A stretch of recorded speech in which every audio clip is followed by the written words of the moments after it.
So this power distribution box is really handy. The power comes in here and is distributed out then to various circuits. And not all circuits in this thing are used, of course, but by Volkswagen in the car, if I remember right. But you can use them as you will. So these 3 fuses here, what I'm going to do with these guys here is there's 2 permanent lives. There's a black wire going to the ECU, and there's also a red-yellow wire that feeds some stuff for like switching on the main ECU relay.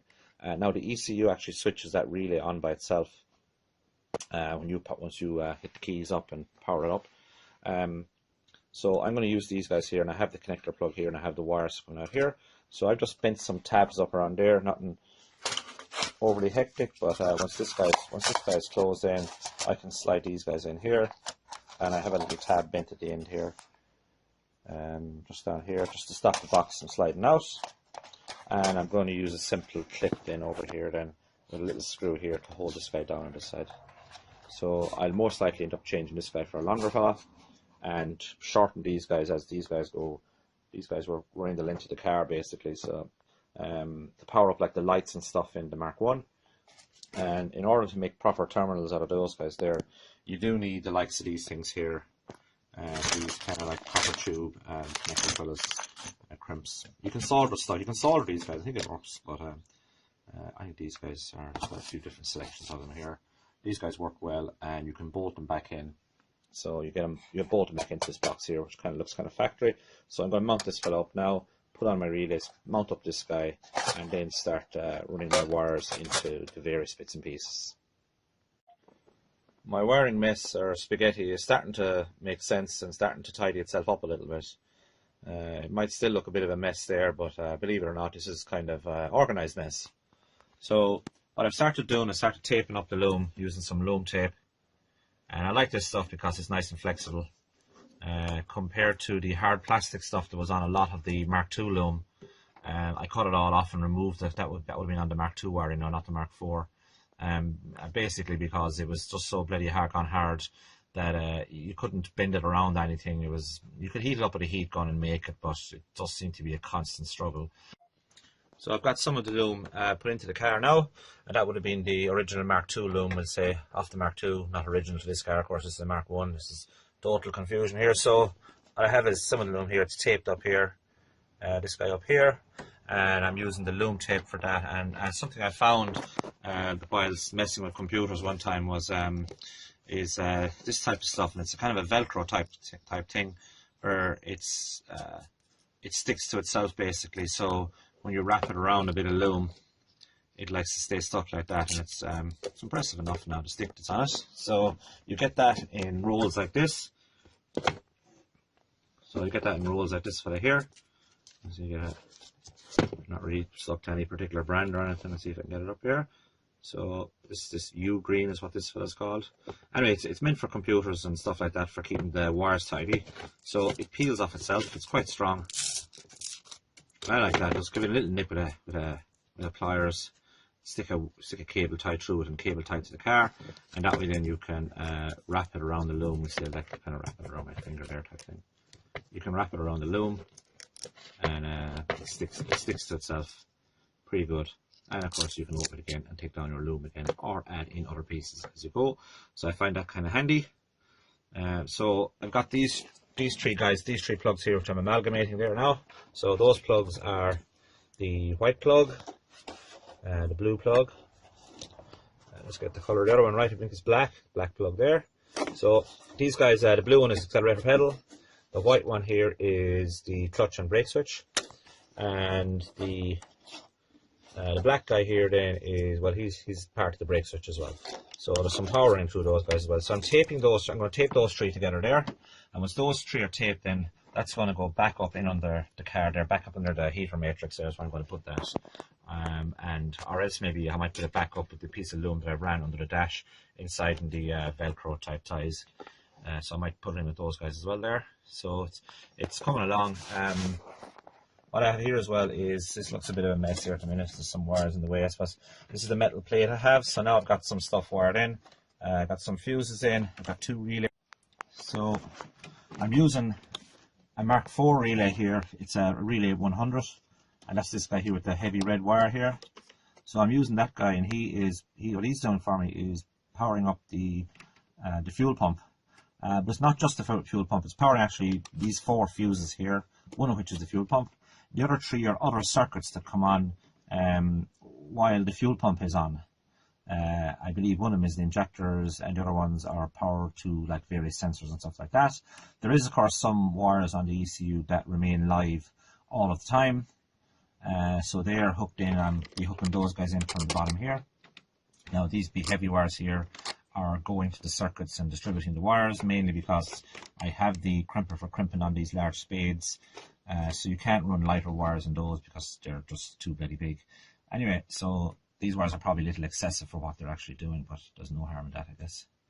So this is the Mark IV distribution box. This does have to be clipped apart. Just be careful, you clip it apart from the rear to get the actual main power wire into it or out of it, because it's actually trapped within the box, so it just can't fall out, I suppose. So that is something that has to be ripped up. So that guy's went there at the minute, and I think this is, myself personally, this is a neat way of connecting up the engine power, electrical power, we'll say, to from the car. I'm not a big fan myself of splicing in the looms and going through stuff like that. I find myself that if you keep them separate, any issues that you have with the engine will be with this guy here and the wiring of the engine, and it will be nothing to do with the original wiring inside the car itself. Because, I mean, we all know that the old fuse box and things can give a bit of bother. So if you run excess power through them, perhaps accidentally, you could damage the insides of them, and then you're left snookered. Whereas by doing it like that with the Mark IV stuff, I think it's a lot safer, basically. So I'm just going to continue here taping up the loom, and I like to keep the tape nice and tight. Put it as long as you go.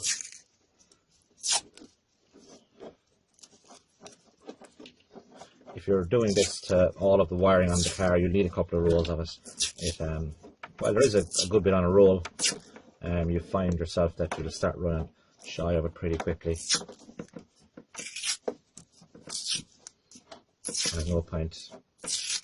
I'm kind of using roughly probably a 20% overlap here or thereabouts on the actual thing itself there. Just get a rough gauge there. That varies around a little bit, I suppose. This stuff is really good for when you want to stop, let's say. You want to stop there for some reason, maybe move around the car. It's very quick to start off again. Or I noticed there's a little piece there where there's a bit of wire shine through there. So it's very easy to go back and start on another piece. And like, for example, you just start back up here again and it's completely invisible.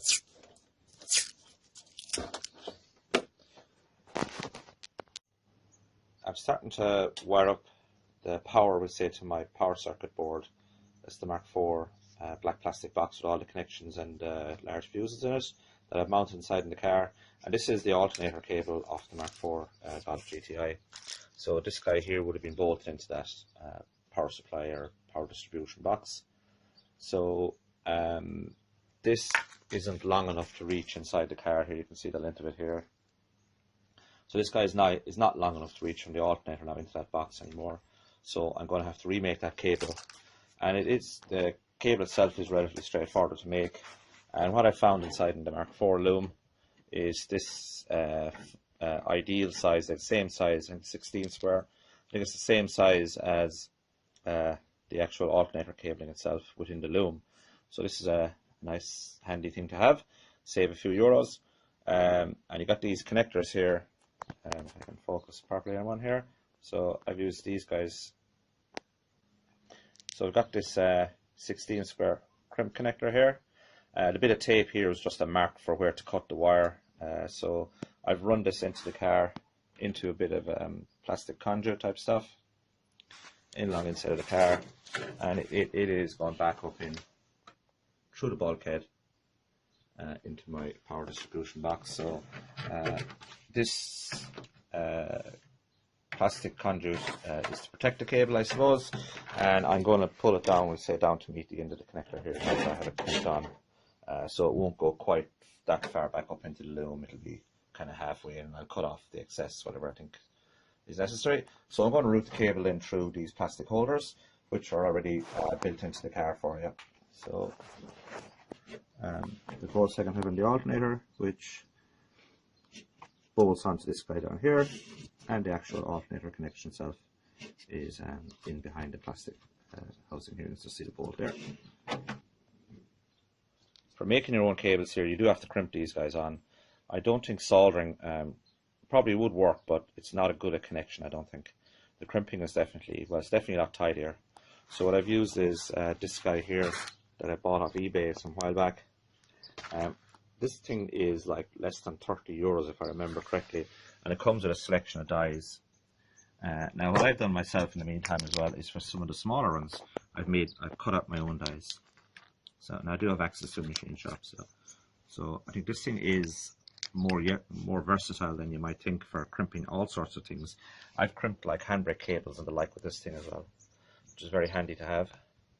So it's not just one use, so it's not just a spend for maybe one engine conversion, probably a little bit much.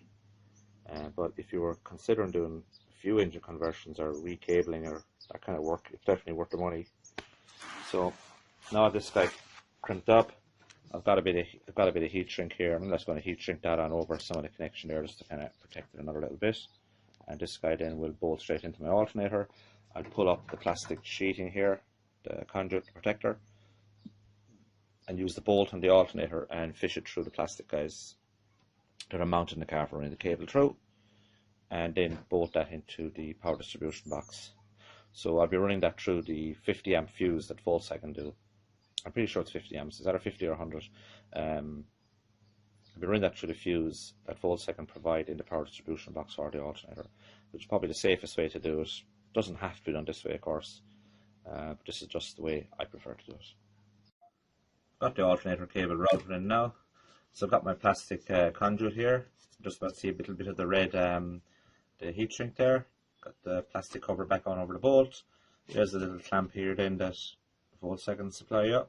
And I've just routed the conduit, the cable, in through plastic cable holders, one above the alternator here, one above the oil filter, and that then in turn is running back up here and back into my loom there, which is back then into the power distribution box. So I'll route that through the fuse that Volkswagen supply there. I think it's a 100 amp fuse, and that power supply will also have to get a cable coming from the battery through another 100 amp fuse. So that way then the alternator and the supply to the car are protected by a fuse in case anything was to go wrong. There will be a cable going to the starter motor, and that's this terminal down here, and that will be going direct from the battery. And what I've done there is, sometimes the automotive cable can be very expensive, but what I have here is, this is a welder earth cable I got from a local engineering shop, and it's 35 square cable, and I'm going to run this from my battery directly to the starter motor, and then there'll be another cable going directly from the battery to the power distribution box. I won't run 35 square for that, I'll run something smaller. I'll see what else is left in the Volkswagen loom.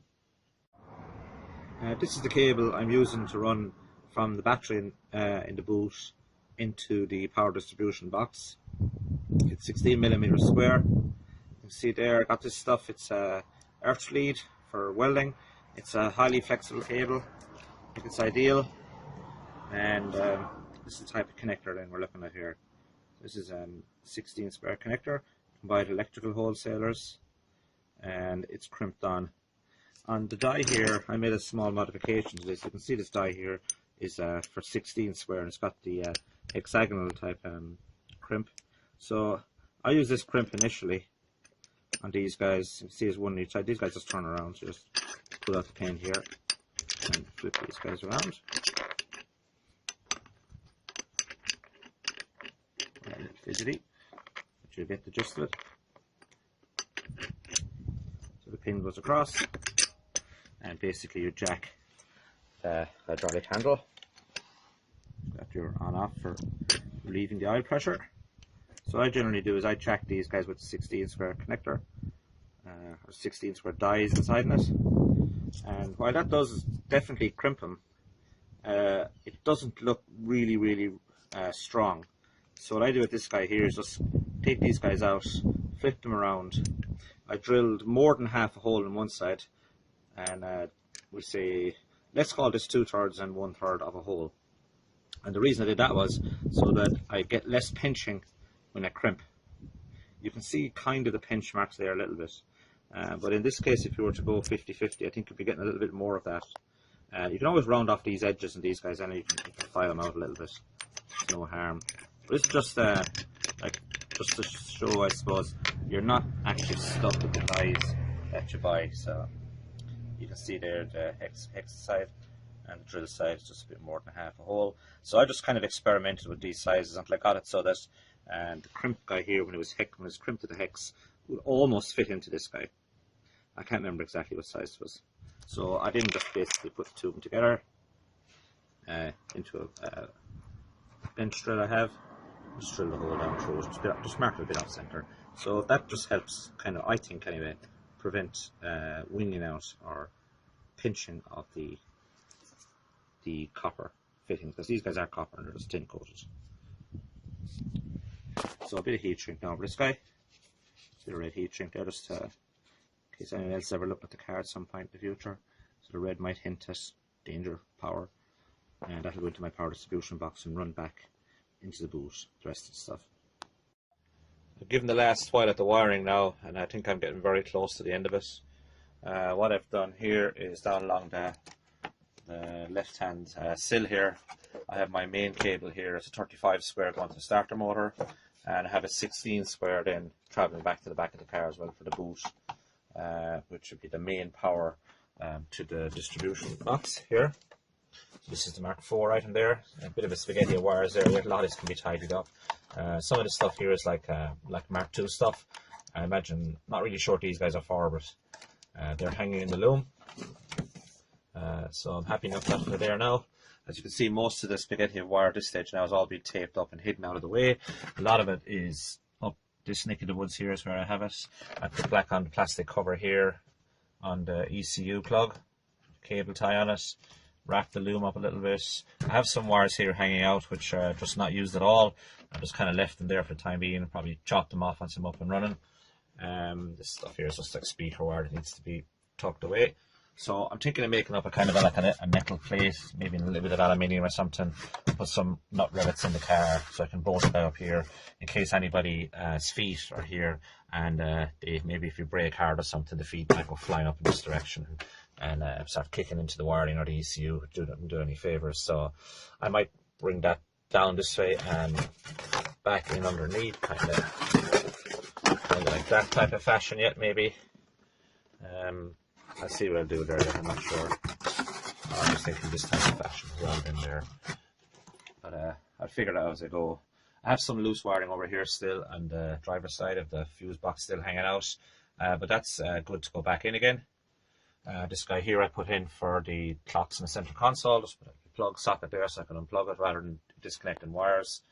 So now that I have that stage of it done, well, I suppose a few things that I have to connect up are my oil light and coolant temperature are in this wire. This is the Mark II wiring, and these wires here are the equivalents for Mark IV. You notice, alright, there's a difference in the quantity of wiring. There is some wires here in the Mark II loom that I just won't be using at all.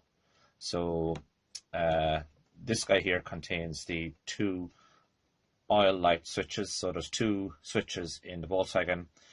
One for pressure at idle and one for oil pressure. I think it's at 2,200 revs or maybe 1,800 revs. I can't remember the exact figures, but there's two wires here for that. And then you have the coolant temperatures as well. So I might try and run in a resistor in the wiring of the Mark IV stuff to see can I get the gauge to read somewhat accurate. And for the oil lights, I'm going to use a normally open, normally closed relay. That's a relay. It's got two sets of pins there, and I've used that in my Sirocco to fix the oil light blinking and buzzer issue that you get with the Mark II clocks.